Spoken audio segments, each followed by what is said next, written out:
क्या कभी सोचा है कि एक बिल्कुल साधारण सी दिखने वाली चीज में कितना बड़ा जादू छुपा हो सकता है।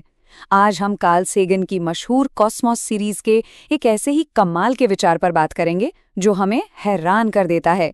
चलिए जरा एक पल के लिए कल्पना करते हैं, एक ऐसी चीज के बारे में जो हमारे आसपास ही है, पर शायद हम उसकी असली कीमत को, उसकी अद्भुतता को देख ही नहीं पाते।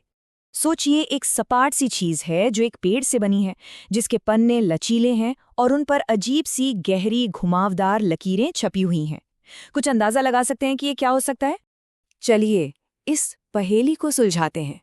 देखिए, ये कोई नई या अनजान चीज नहीं है, बल्कि कुछ ऐसा है जो हमारी जिंदगी का एक बहुत अहम हिस्सा है। हाँ, ये और कुछ नहीं बल्कि एक किताब है। देखिए, कार्ल सेगन कैसे हमें एक बिल्कुल साधारण सी किताब को एक नए, एक जादुई नजरिए से देखने पर मजबूर कर देते हैं। तो ये कमाल का विचार आया कहाँ से? ये उनकी 1980s के दशक की मशहूर सीरीज कॉस्मॉस से है, और ये हमें दिखाता है कि एक किताब सिर्फ कागज और स्याही से कहीं कहीं ज्यादा है।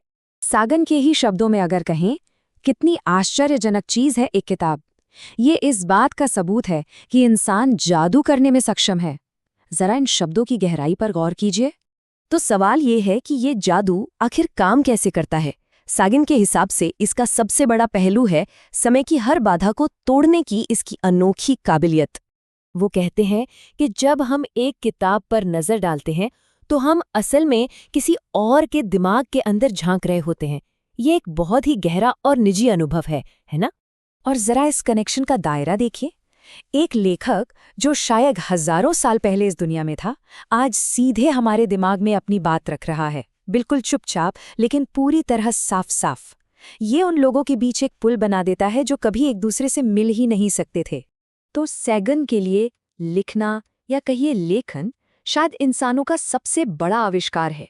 ये एक ऐसा जादुई धागा है जो अलग अलग जमानों में रहने वाले लोगों को एक साथ जोड़ देता है।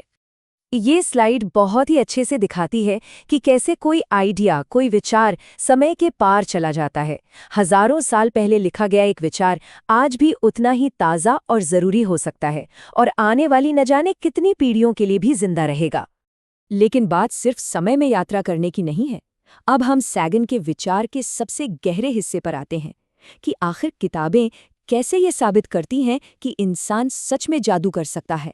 पहिए के आविष्कार को देखिए, वो हमारे शरीर को एक जगह से दूसरी जगह ले जाता है, लेकिन एक किताब, वो हमारे दिमाग को समय और स्थान दोनों की सीमाओं के पार ले जाती है। ये एक असाधारण, एक स्मारकीय उपलब्धि है।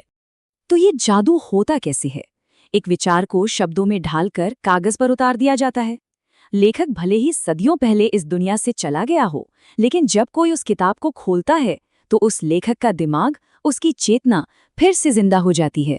और आज की इस तेज तर्रार डिजिटल दुनिया में, जहां हमारा ध्यान हर पल भटकता रहता है, किताबों का ये शांत और टिकाऊ जादू शायद पहले से कहीं ज्यादा जरूरी हो गया है। ये हमें रुकने, ध्यान लगाने और विचारों में गहराई से डूबने का मौका देता है। तो संक्षेप में कहें तो एक किताब की महाशक्तियां क्या हैं?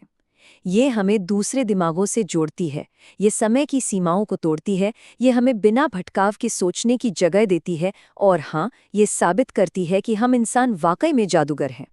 तो आज अपनी किताबों की अलमारी को देखिए, वहाँ ऐसा कौन सा जादू है जो फिर से खोजे जाने का इंतजार कर रहा है? शायद अब वक्त आ गया है कि उस जादू को फिर से जगाया जाए।